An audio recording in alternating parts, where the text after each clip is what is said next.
they don't want to tell their parents. They don't want people to know. They're ashamed of what's happened, and they're being controlled. In those cases, Yeah. those offenders are threatening to redistribute the imagery if they don't continue to produce And that's more what and you would more. think is sextortion, or you would define as sextortion. Definitely sextortion.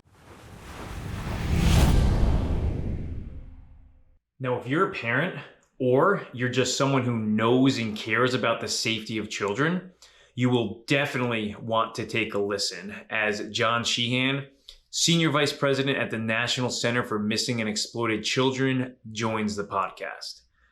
We examine the different online tactics that predators are now using to sexually exploit children in today's digital world. And I even go way personal and share a recent story of being sexually exploited online myself. So, let's do it. Too many days in the darkness without a glimpse of the light. Running tired and broken and scared, but I swear I'll never give up the fight. I see you broken and beat,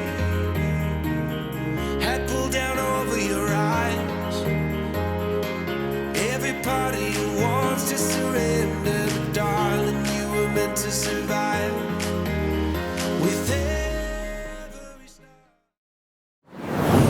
John, it is an absolute pleasure to have you on the show today. Oh, well, thank you for having me. The honor is all mine. I appreciate you taking the time to cover this topic and to dive into child safety as a whole.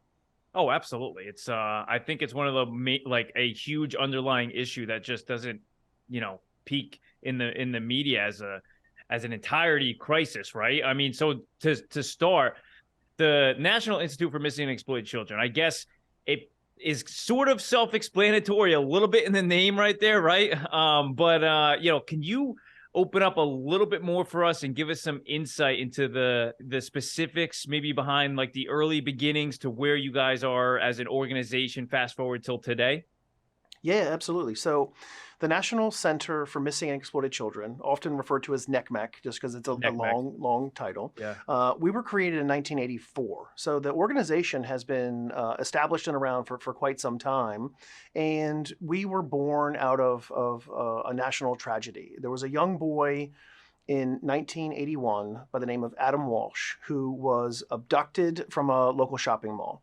His parents, John and Reve Walsh, who are our founders, they were searching in vain for their son after that abduction. They were working with local law enforcement, mobilizing the local community. Yeah. They literally were printing posters and flyers out of their garage, all in an effort to find Adam. And a short while later, about 10 days later, it was discovered not only had Adam been abducted, but he was also brutally murdered. And the Walshes, they channeled that pain, that anguish of losing their son, and they became child advocates. They never wanted another child to go through what Adam went through, another family to have to experience what they went through.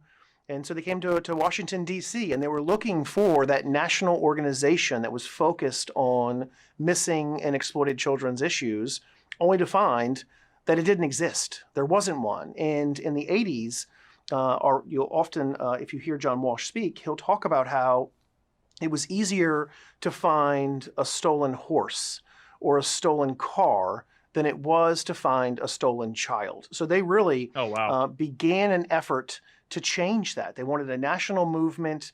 Ultimately, it led to the creation of the National Center for Missing and Exploited Children. Our organization, we are here to help reunite families with missing children.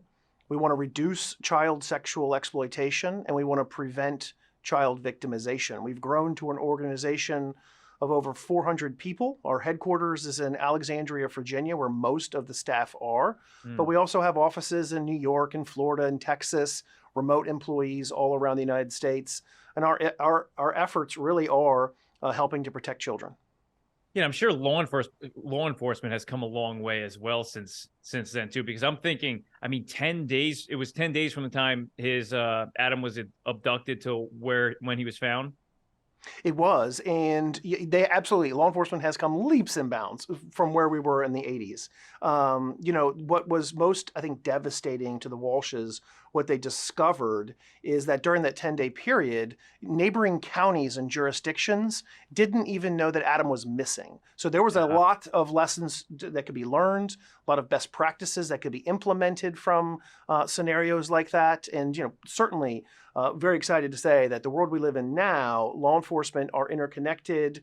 If a child goes missing, that information is quickly entered into the FBI's NCIC terminals so that all jurisdictions would know that a child is missing.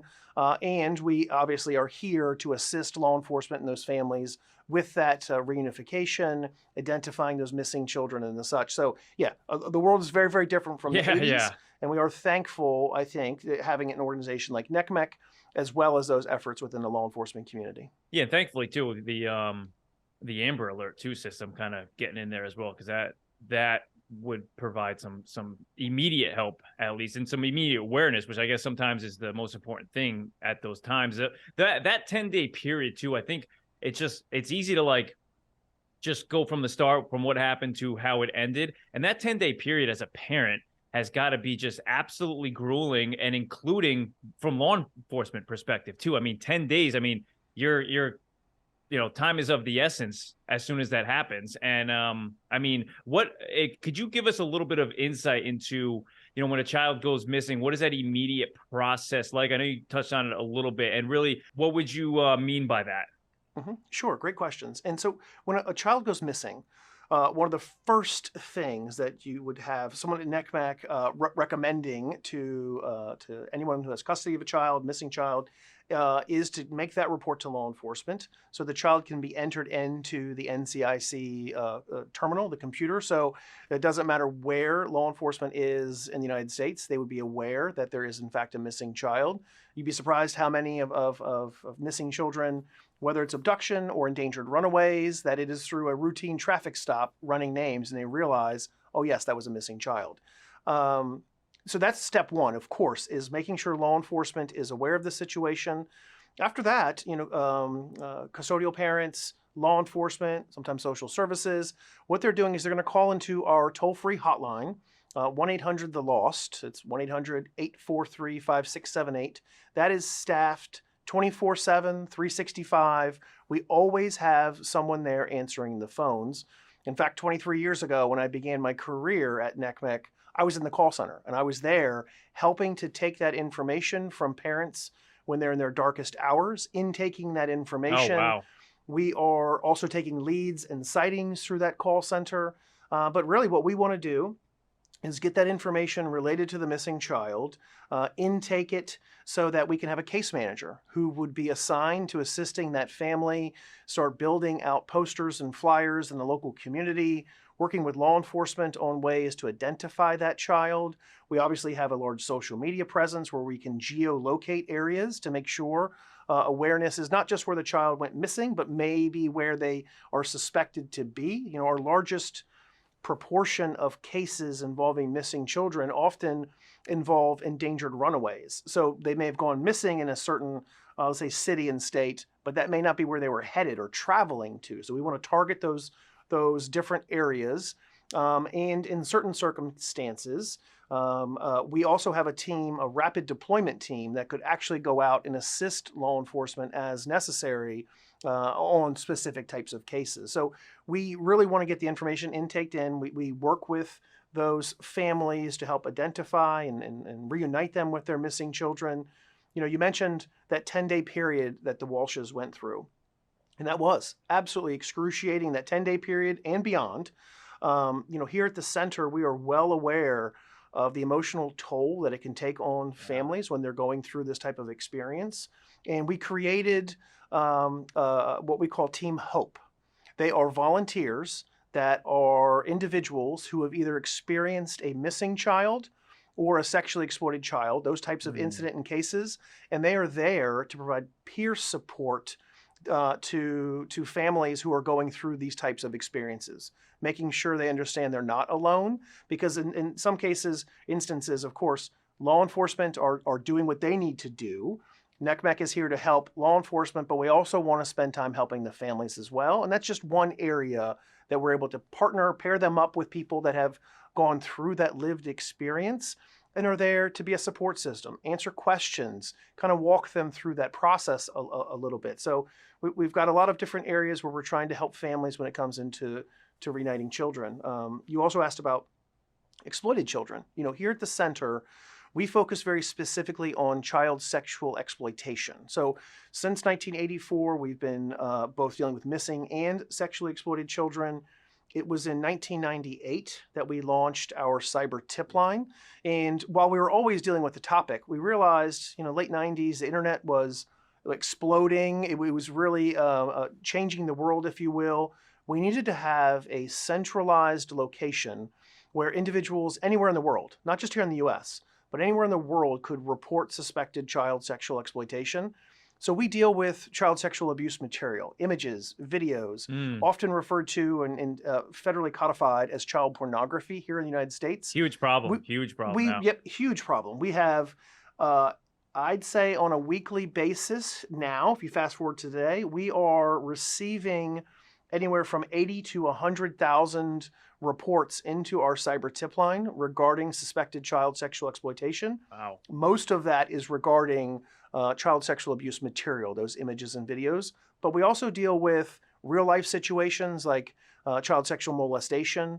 We deal with child sex trafficking, as well as the online enticement of children for sexual acts. So the entire gamut of child sexual exploitation, we have a team dedicated into handling that type of information too. Yeah, you guys definitely have your work cut out for you because it's such a widespread issue, and the magnitude, to kind of put that in perspective a little bit, I had just done a simple Google search yesterday, right? I typed in child exploitation, and what came up was, it was astounding. I was surprised, but I also wasn't surprised because I'm going to give you a couple of the results that came up right away, which all took place yesterday. Each one of these articles, this took place just in one day, which was yesterday, there was a case from Iowa about a 43-year-old man who was charged for having thousands of photos and videos of child porn. There was another case out from Columbus, Georgia, for possession of child porn. Another case from Salt Lake City, which involved a fire captain being arrested for distributing child porn. 5 people were busted in an exploitation ring in Georgia. Another one was busted in Missouri for recording girls changing in a bathroom. Over to South Carolina, a man received 12 counts. He was charged with 12 counts of sexually exploiting a minor with the use of cameras.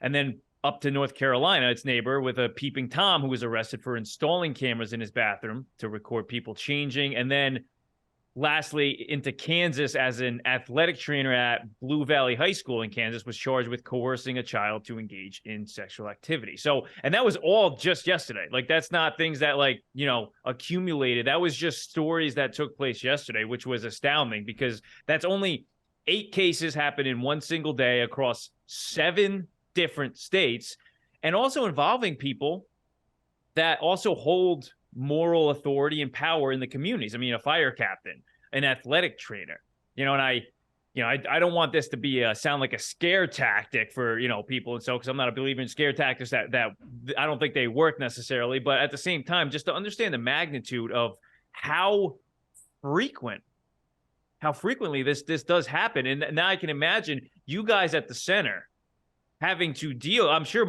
a lot of these cases actually might have just filtered into or you guys have maybe even been working on some of these cases. So just to speak on the magnitude, I mean, just from my own little dig in there. Yeah. So I think you gave great perspective there. And I mentioned that we are averaging right now anywhere from 80,000 to 100,000 reports a day. And if I look at last year, we had over 32 million reports that came into the cyber tip line. In 2022. Yep, 2022, 32 million reports, which was an increase from the year before, which was right around 29 million reports. The year before that, it was 21 million reports. So the reporting is going up and up, and a lot of that is tied to a law here in the United States that requires what we call electronic service providers. So companies like Google, Dropbox, Meta, so Facebook and Instagram, all these different providers. if they become aware of child sexual abuse material on their They platforms, have to report they it. must report it to the cyber tip line. Many of these companies have global footprints. You know how many users that they have. Yeah. So to your point on like kind of domestic versus international, what we're seeing, out of those 32 million reports last year, about 90% of those involved individuals outside of the United States. And so I know that our organization's name is the National Center for Missing and Exploited Children, but really, by the nature of our work in this space, we have turned into a global clearinghouse on these types of this information, these types of reports. There are, at this point, more than 150 countries around the world that are accepting cyber tip line reports from us. We work with those national police forces. Here in the U.S., there are 61 Internet Crimes Against Children Task Force agencies that receive funding from the federal government to specifically investigate these types of cases. So they are receiving reports from the cyber tip line all throughout the day. We do a great deal of effort into triaging those reports. We're trying to really identify which ones have a critical nature where a child, their life is believed to be in imminent harm. Right that second. We need to get them to drop everything to work those types of reports, all the way down to the ones where they need to be more informational. That maybe someone was resharing an image or video because they were trying to help identify the child, or they were expressing outrage. All wrong reasons to reshare this type of graphic material, but we try and deprioritize along the way where we can. Through these programs, our team are viewing some really graphic material day in and day out. And in 1998, we launched the Cyber Tip Line, and it was just a few years later, in 2002, that we established a child victim identification program. It is the National Victim ID program housed here at NECMEC because we were seeing the same children kind of over and over again in these images. And to be quite honest, for our own mental sanity, we needed to know, are these children out of these abusive situations? Who were these offenders? What happened? What was the sentence? What was involved in all of that? And it just kind of began organically. And to now, we work with all the different federal agencies, state and local, so that when they are identifying children, they are letting us know. We are cataloging, keeping track of that information. We serve as that pointer system of which children have been identified, which ones we need to dig deeper into where children are still at harm and need to be rescued from this type of abuse. But also through that project and that program, we are keeping track of that relationship of who that exploiter was to the child. And to your point earlier on some of those arrests, you mentioned a firefighter. We are well aware that the vast majority of individuals who are producing child sexual abuse material, these images and videos, they have legitimate access to the children. So this isn't like stranger danger and fear-mongering. The reality is it's often a relative, a family member, someone who's in a position of trust, a teacher, a coach, a clergyman, like the firefighter type of piece that you thought of or that you mentioned earlier.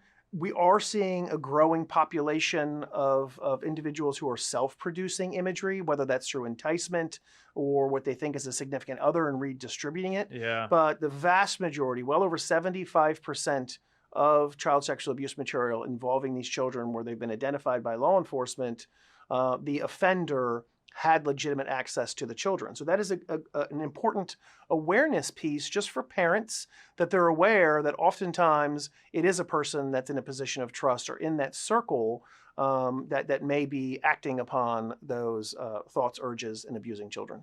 Well, I thought too, when I was looking at that Google search, which was, I stopped at the end of the first page, by the way, so that probably kept going. But I started to notice the pattern of cameras as well. Like people, like I think 3 or 4 of them were caught with installing cameras in their bathrooms, in a locker room, or in some form where these people that were changing, children in particular, were not aware that they were being recorded as well. So I kind of saw a little rise in that, which I thought was very concerning, because at that point, you may think you're safe because you're in a bathroom or in a private setting, and you're not. You're not, even though no one's around, you are not. Mm-hmm. And also, to go back to your number of the 32 million reported tip lines last year, I'm still under the impression that child exploitation, especially, is a little similar to like sexual assault, where they overlap. Where I think they're both underreported. You know, they don't get reported as much as if it were to get reported 100% of the time. And 32 million, if my impression, that's a ton, but also like it could be underreported as well. People not saying something, maybe it's just within a relationship of somebody who has power over them, like you said, and children may still think it's the normal thing. They don't know any better. So it's underreported. And I mean, that's a large number to say it's underreported. You know what I'm saying? I mean, that's I do, and I can promise you it is underreported. So the law here in the United States requires the companies, when they become aware of this type of activity, that they have to make a report. It does not require the companies to proactively look for anything. And if you really start to break down who's reporting into the cyber tip line, who are the top reporters, there is, I'm going to say, a handful of companies. You've got about 10 that really make up the bulk of that 32 million reports. However, there are some really, really large hosting providers and companies in the US that are not submitting high volumes of reports. And that's because they're not proactively looking for this type of activity on their site. They're waiting for someone to tell them about it. So numbers would be much, much higher if there were some sort of requirements on companies to do more. And there are some legislations out there in Europe, in the United Kingdom, that are looking to do exactly that, because they know that this is underreported, that there is more activity going on. And at the end of the day, more needs to be done to protect children. Oh yeah, absolutely. I mean, especially on a global scale, a lot of companies I know subsidize a lot of their tech work to India as well. You know, so I mean, if there's some requirements there, they may require them to also start reporting this stuff too. Which could, I mean, India it has the second highest. No, actually, just I think past China for the highest population in the world. So I mean, sorry, you go. But when you think of India, and I just start to break down the number of reports we're receiving, and anyone that's interested, if you go to cybertipline.org, you scroll down to the middle of the page, and you're going to see a link that says by the numbers. It actually breaks down our annual statistics. We haven't published last year, but 2021 is there, and you start to see the out of the 2021 29 million reports that we had received, who submitted them, and where did they come from? So, because oftentimes when a company reports, they're going to give us enough information to get that into the hands of law enforcement. They're going to provide the images and videos. They're going to identify, usually it's the screen name or email address that was sharing said content, and they're going to give jurisdictional information. Usually it's in the form of an IP address that was used to upload the content onto that platform. And you mentioned India. Out of the 29 million reports that came through in that calendar year, India had the highest volume. They had over 4 million cyber tip line reports that we made available to the national police forces there. By far the largest proportion. So there's a societal issue also taking place. When you have volumes and numbers that large, there's a whole lot more that needs to be done than just tech companies identifying, removing, and reporting. Those types of numbers, law enforcement cannot arrest their way out of that issue. There needs to be a much more holistic approach at trying to tackle this issue in countries like that. Yeah, and you're not, we can't send the FBI over there to start arresting all these folks too. No. That's interesting. Thanks for that on India, because I was gonna ask you to get a little bit more even specific. What are some tactics that either predators or people are using online to tempt kids to bring, to kind of throw that anchor in, that hook in them in the digital world in order to start exploiting them? What are you seeing from your inside perspective on this? And also, are you noticing any patterns in particular? Yeah, no, great questions. And really, so predators, those with a sexual interest in children, they're using a variety of techniques and technologies. You mentioned like the hidden cameras, the pinholes. It's not surprising. I mean, now we're at a point where cameras are so tiny, so affordable, that they're used in that kind of way. And where we are now compared to, let's say, a decade ago, it's much easier to produce a high quality video on your smartphone than maybe back then. You had to use a webcam or you had to use a digital camera. You were lugging around cameras. Now, with, let's say, an iPhone, you can create that video, and it's high resolution. You can upload that to the internet in just mere minutes. As far as amassing collections, just think about what the costs of a 1 terabyte storage device now is compared to 10 years ago. Right now, you can buy Yeah. thumb drives at that amount. Where And it used to motion be cameras too, where motion, motion cameras, yeah. right? And so you're starting to see offenders having much more access to that type of technology, not just here in the US, but all around the world. And as far as how, let's say, the newer tips and techniques that offenders are using, they certainly are using the different technologies to hide their identity online. They're trying to do that piece. They're learning from one another. They also are using the capabilities to pose as a minor. So you could have an adult that is posing as, a 16, 17-year-old boy or girl and enticing other teenagers, youth, to produce sexually explicit content. Recently, we've been kind of tracking cases involving the enticement of children for sexual acts. Historically, the types of cases we were receiving were more of offenders who were specifically targeting young girls, and they wanted young females to produce pornographic content really for their sexual gratification. Like they were amassing, storing this. Oftentimes there would be hundreds of victims involved in those types of sextortion cases before one would either go to law enforcement or submit a cyber tip line report. There's one case that stands out to me where it was a mother who became aware of what was going on with her daughter who was producing content. And there literally were hundreds of victims. Nobody had come forward. Mom realized something was off with her daughter, got onto the computer, realized what was happening. Yeah. She made a cyber tip line report. We got it to the FBI, who got involved, and there was a huge sentence and involvement in that area.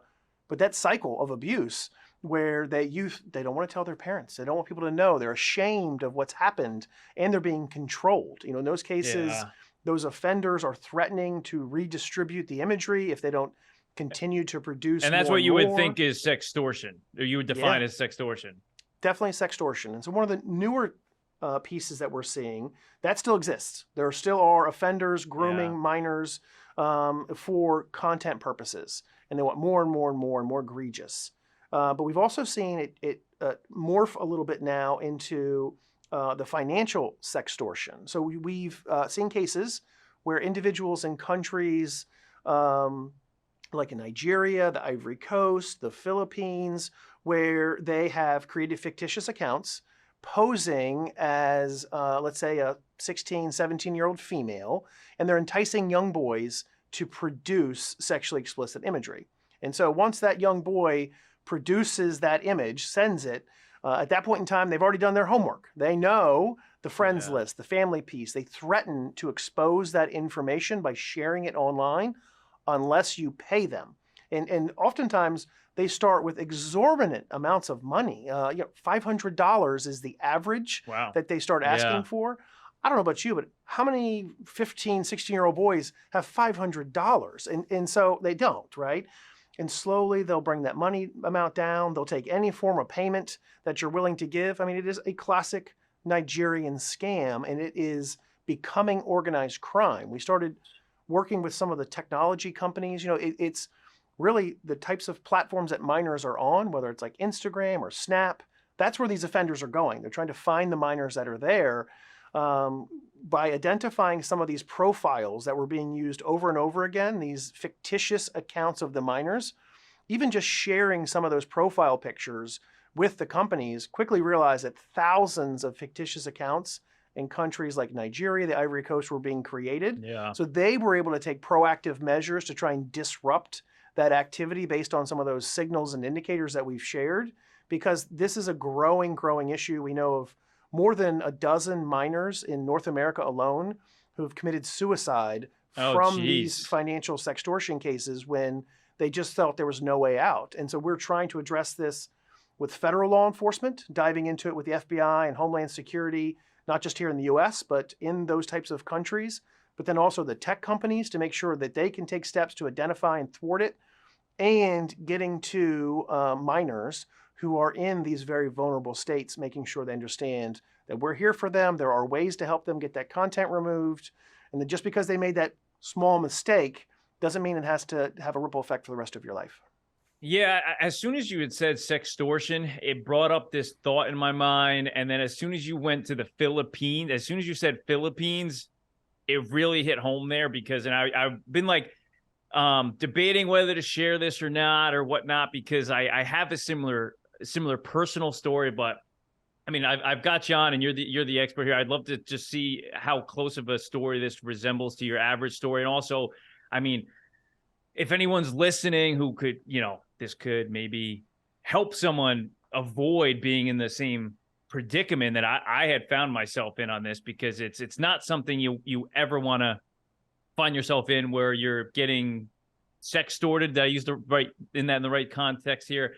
Mm-hmm. Because and I was an adult when this happened. I wasn't even a child, and this same thing happened. And luckily, I think I had a little bit better circumstances and communication skills than maybe a 15-year-old boy has. But I had and to put some context in this as well, the frame of mind that people, victims find themselves in, the reasons why they find themselves in. So I was about 26, 27, and I had just moved across the country, down to Florida. And just got an apartment, started new job. The only thing I had in my apartment was a bed, and I'm in a new city. At the time, I remember telling people I knew more people in South Korea than I did in Miami. That's how little people I knew in Miami. So really, sure. Life-changing event. You're vulnerable at that point, which I want to emphasize the term vulnerability on that, because I'm trying to meet new people, and it's tough, in your mid-20s in a brand new city as a guy. You can't just, walk up to a table of girls and go, "Hey, my name's Dan, you want to get to know me." So what you do is you take the least risk, which is, go online and try to, go on the dating apps. And me, I'm very careful as well. So I actually went on dating apps and used a fake name, because I really wanted to make sure, like, if anything happens, I still have this as a cover, like they can't Absolutely. Find me. So I actually use that step to, like a shield to protect myself. And I started talking to someone on a popular app, and we start talking, and the conversation quickly turned sexual. The conversation was sexually based very quickly, and it wasn't me. I didn't turn that sexually, which I thought was odd. It's a red flag now that I'm thinking back on it. And very quickly, there was a picture that was sent to me from their behalf, which I thought was also odd, because I never asked for it. I'm not one to ask for photos from people, because then you have to reciprocate as well, right? And I'm not a fan of doing either. So I thought that was odd as well, because, who just sends that photo, especially from a female perspective? You're sending that to a guy. But, I'm vulnerable. I'm just trying to meet people. And, so to reciprocate, for the first time in my life at that point, at the age of about 26, I had reciprocated a photo, right? So I'm really out in new territory. Never did it, but, I know a lot of people have done that. I felt like I was the only 26-year-old who had never bridged that gap yet, right? So I did, definitely a new territory. And, 15 minutes went by before I got a response, which was odd, because we were really like every 10 seconds, we were responding to each other. So I knew something was wrong. And the next response I received from that person was multiple screenshots of all my Facebook friends on my Facebook. It was just a screenshots of the names of all of them. And they said, basically, like, I'm going to send these photos you had sent me to all of your Facebook friends if you don't send me $300.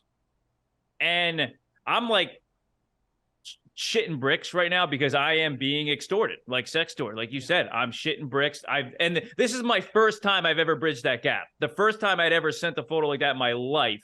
And this is what happens. And I'm just thinking to myself, this is exactly why you spent so long not sending these types of pictures, because this is what you feared, and now you got it.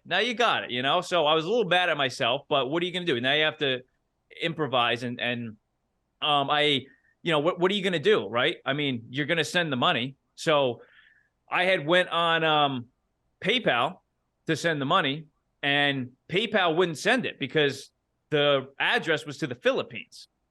So PayPal declined it, and I couldn't even like speak with them on it. So I'm like, okay, maybe it's not even possible. So I try to go on Western Union, the person says, and I go on Western Union. I send it, it gets declined. And now the person's like, you know what? I know you're just playing games with me now. I'm just gonna send these photos out anyway because you're really playing games with me. I'm like, stop. Like, no, I'm like in panic mode. I'm sending it to you, right? So Western Union actually calls me when I get the text from my bank to okay it for my bank. My bank then tells Western Union, yeah, you're good to send it. So Western Union calls me on the phone and says, hi, sir, we just want to confirm that you want to send this money. I say yes. And the next question they ask me is, are you under any duress or are you being forced to send this money in any way? And in my mind, I'm like, oh, yeah, yeah, Yes, yeah, I am. yeah. Yeah. But you can't say that because they're not going to send it. And if they don't send it, I could be screwed. It's not going to be the person on the phone, right? So I lie and they ask me, which I think is illegal to ask, why are you sending this money from a financial institution? But they must get the amount of complaints, and this must happen all the time, that now they have to ask that. So they asked me, why are you sending this money? And I had said, well, my cousin's in the hospital. I need to send this money, which is, I mean, I don't have a cousin in the Philippines, you know what I'm saying? So they send the money, and if you're listening to this right now, this is the most important to think about about extortion, right? Because I learned this the hard way. I sent the money, and you know what the next thing they ask me is? Take a guess. I want to see your opinion. What the next thing they ask me is?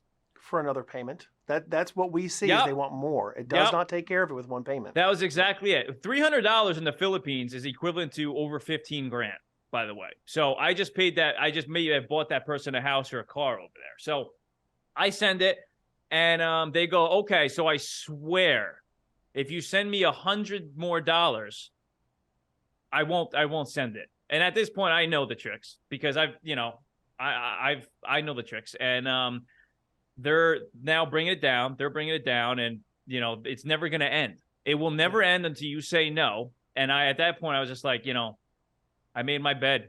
I did. So I'm envisioning now this guy just sending all these photos, which the top of my mind was the very first screenshot he had sent me. It was my Facebook friends was from the top. So it's in alphabetical order, A to Z. And the first screenshot was basically A through C in the last name. And my ex-girlfriend, her last name started with a C.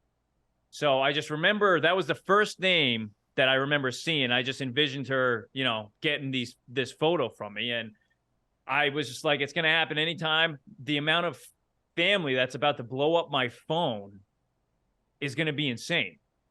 My phone is going to be ringing. My aunts, my uncles, my parents, my brothers, my friends, my cousins, like everybody's going to blow up my phone as soon as they start getting these pictures. And the person just said that they wouldn't send them because I did send the payments, and and it did end there because I ended it there. And I actually like stayed on the chat too because I had said to him, trying to empathize with him, like, hey, like I work for this money, like you're out there doing this to people. I work for this money. What if I didn't have this money? Like I started saying that because I was kind of pissed, but I also like they're doing this for a reason, like from their perspective, they're out there exploiting people online. I mean, were they born to do that? No. Did they wake up that one morning and just go, I want to start exploiting people? No, there's a reason they're doing it. I don't know it. So I'm trying to empathize with this person just because that's how you get it to stop. Me calling them like a fucking asshole or like all these names, that's not going to get them to stop. Empathizing with them is going to get them to stop. So actually the guy and the person apologized. They actually said they're sorry for doing that to me. And, we ended, which was shocking. So I felt a little bit at ease because I knew that they probably weren't going to end up sending the photos, but a silver lining in that was, obviously you learn that, what never ever do that again. But also, I had not been in my PayPal account in years because I'd never used PayPal except like in college. And when I logged in to send the $300 from my PayPal account, there was $300 in there in like as funds that I didn't know was in there. And it must have been apparently like sometime during college, I had returned a couple of textbooks and they refunded me, but they refunded it to the PayPal account that I used to buy it. So the very silly silver lining in there was like the $300, it was a wash for me because, you know, I never checked the PayPal account. So I actually like transferred that back into my account, but a little, you know, trying to just bring the mood back a little bit on that. But yeah, well, I appreciate you sharing the story because it really helps to resonate. You can certainly understand the emotional impact that it has on minors that are going through this scenario, and what you've described, is exactly what we're seeing every day. Reports that are coming through related to this, and it was actually and would say that these scammers, they're not necessarily just as you shared, they're not necessarily targeting minors specifically. Minors are getting wrapped up into this. I think they're easy victims, easy targets, if you will.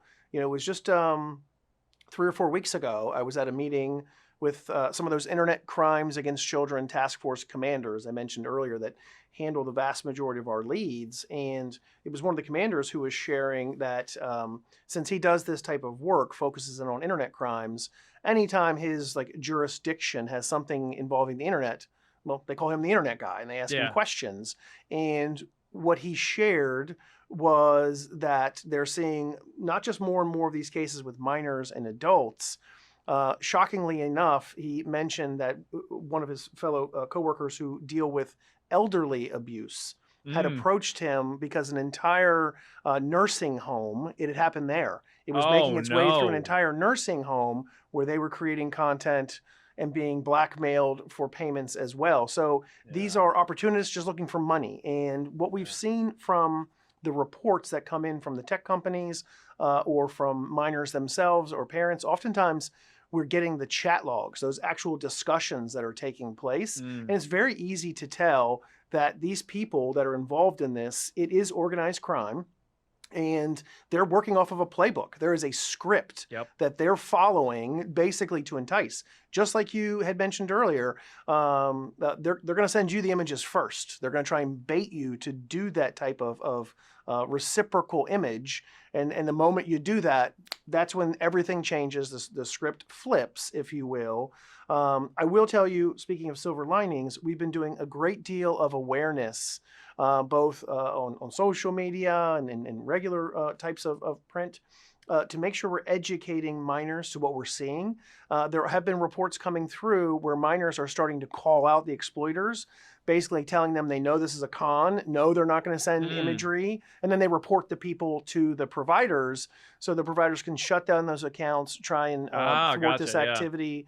And as you described, the PayPals, the financial industries, they're onto this too. They are aware of what's happening. We've done briefings, not just with federal law enforcement, not just with like tech companies, but the payment providers too, because everybody has a role in thwarting this. And if we don't do something now, it's only going to continue to grow because they realize these small little money amounts, they can make exorbitant amounts. And, you know, more often than not, they're not actually posting the images, especially related to the children. They're not going to that extent. I think perhaps they're self-aware enough to know that that is going to bring them trouble. Law enforcement is going to be investigating the dissemination of said material more so than maybe what's a financial crime in those areas. That's not to say that you should or should not pay. I'm not going to give any advice around that, but I will certainly say out of our experience, those that have sent money, it doesn't stop there. It just keeps going. So it's a really tricky situation. Yeah. And eventually, I mean, like I had to call out their bluff. Thankfully, I was able to become unemotional and think logically because I said to the person, send them. I have no more money to send you, which was an absolute lie. But I was like, I can't send you anymore. So send them. Like, and I baited them like, all right, like challenge them. And that did work. But like the equivalent in the real world for how I was too. Like, I don't want, like, was it a stupid decision? Absolutely. But at the same time, if you were to take where I was, put me in the real world, I was basically the person walking down the street with a dog, with pepper spray, and with a sidearm on me, and I still got robbed. Because in the digital world, I used a fake name. I went on a normal app. I got baited. And the reason why I was found was because, and this is something to remember, because I've seen this on apps still to this day, is whenever you're on an app that you're able to communicate with somebody, right? Like a Tinder, or like that wasn't the app, but like just saying, if you're on a Tinder or a Hinge or anything like that, and somebody says, hey, I'm not really on this app all that much. Let's go to this app and communicate on this app. Because what happened was, I was on an app that I know that we could communicate on. The person got me to download a different communication app. I think it was like a Kick or something, where you put in your real phone number, and from doing that, it brings up some of your actual personal information that person then used to look me up online. So, when somebody says, let's go on this communication app and do it, and chat on here, you could do the same thing on Tinder and on those normal apps that actually have built in gates and guards for you. So like when somebody starts going down that route and talking about payments, like that's going to pop up because they have that built in. So these people want to lure you away from those apps. Go on an app that is just a breeding ground for this exploitation world. And then you're done. Because as soon as they have your personal information, you're done. And that's something I would say. I mean, was it a bad decision? Yes, but it's at the same time, I mean, who uses fake names on dating apps? And I still got exploited on that. So for parents or somebody watching right now, or literally anybody that knows children and cares about their well-being, what would you say are some tactics that you would say to try to use with their children, because they're not on their phone all the time with their kids? What can they do to help stop a little bit from their child being exploited? Yeah, no, great question. And I really just want to reemphasize and just appreciate you sharing that story and being vulnerable with that piece, because even where you mentioned how quickly they had offered and talked you into moving to another platform, that is something we see on a regular basis. Where offenders are going to go. If we're moving into like children and tips for parents, offenders are going to go where children and teenagers are. If they're seeking them out, that's where they're going to go.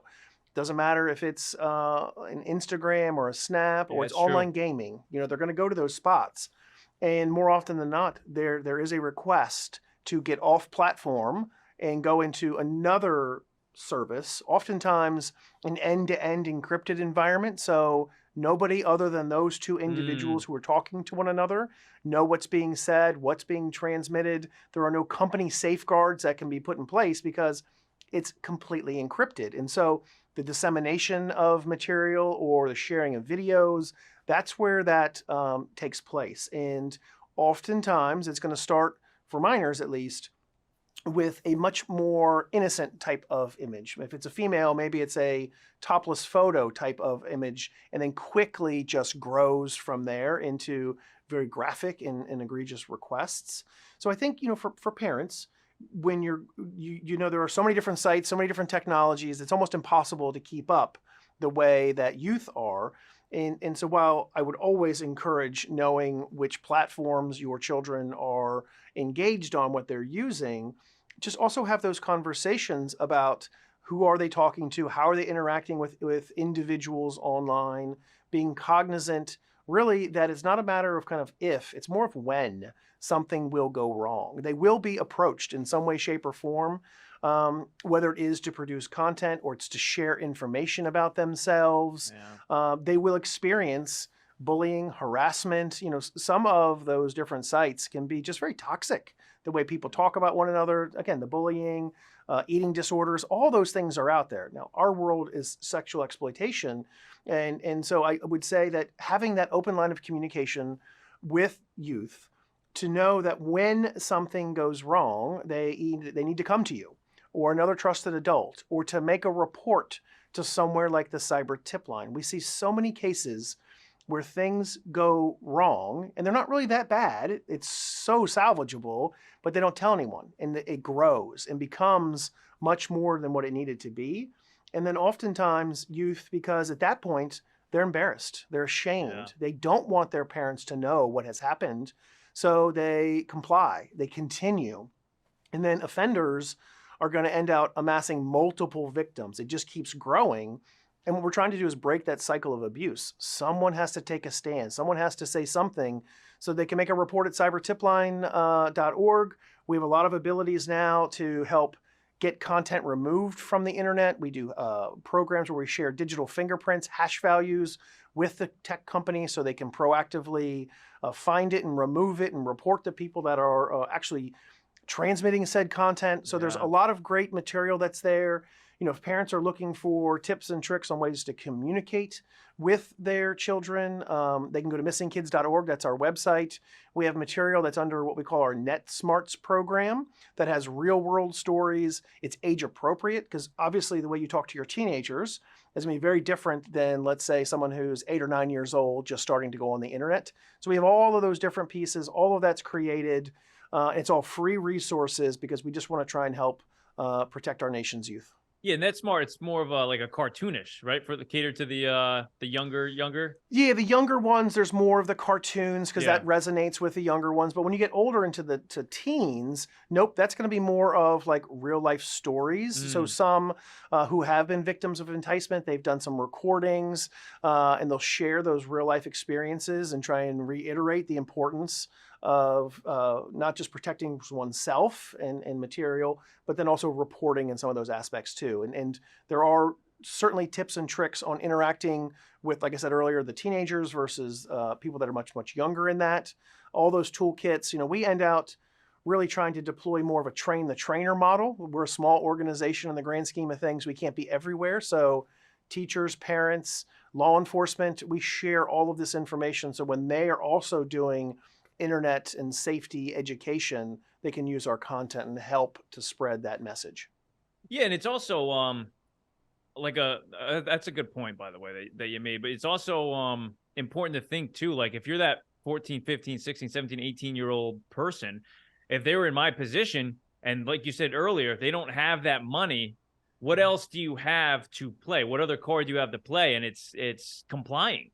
That's your only, you have two cards: comply or face the consequences with your parents who or someone else who will probably not like what you did. And, you're just envisioning the consequences. And right now you might not think, okay, it's not that bad, but then you start rolling and rolling and rolling, which I guess is maybe the common theme when you get into when somebody eventually gets arrested, like some of those examples earlier where you're talking, they have thousands of material. I mean, thousands, because that just has grown so much. I mean, that's a good point that you had made earlier. Yeah, and I think part of what you're saying there, I think as a parent, anyone that's listening that has children or nieces, nephews along those lines, it's being prepared for that conversation when things go wrong. When they that minor is coming to you in that vulnerable state, trying your best not to overreact, try to be in that moment.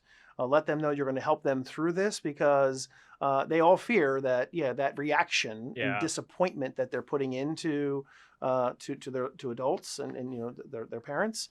Just being prepared, I think, for when things go wrong and how you want to respond, I think is really important.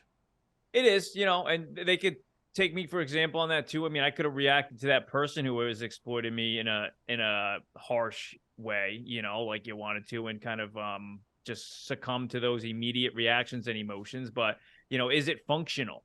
Is it functional? Is it practical? Is it going to make the change that you want? So I want to thank you for all this, John. It really does help pull back the curtain a little bit for the, and showing a little bit of the atrocious side of the digital world that we have to acknowledge is out there right now as real threats. I mean, if we're to compare this to the real world, I mean, everyone thinks, it's a child walking to school that's gonna, somebody's gonna pull over and say, hey, you want to get in? I'll give you some candy and so forth. In the digital world, I mean, you can almost guarantee that your child is going to eventually come across that person on some sort of platform or be approached by them somehow.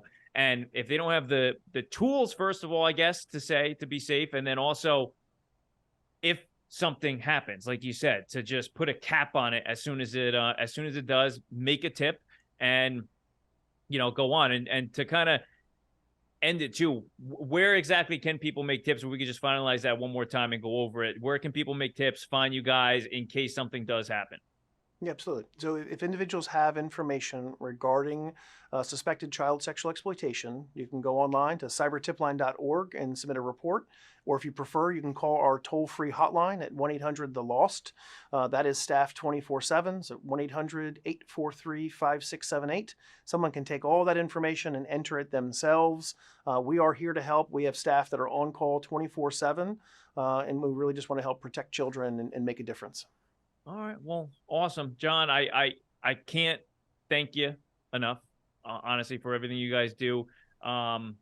Feel free, guys, just go on the website. I have it flashing across the bottom of the screen right now as well to go on. Just check it out. Be proactive, not reactive. I would say that's the best way. You want to have a plan set in place. So, John, and hopefully we'll catch up down the road then. We definitely will. I appreciate you sharing your story and really helping to enlighten how this can happen to anyone. Most people, this topic, it's not a dinner time conversation. A lot of folks like to think, not in my backyard, it can never happen to me, it could never happen to my family. But the reality is, just out of the sheer volume of what we're seeing, it absolutely can. So we have to be prepared. We have to talk about this. So I really appreciate you covering this, and we definitely will stay in touch. Yeah, definitely. Male or female, too. It happens to everybody. So, absolutely. So thank you, John. No problem. Talk to you later. With every star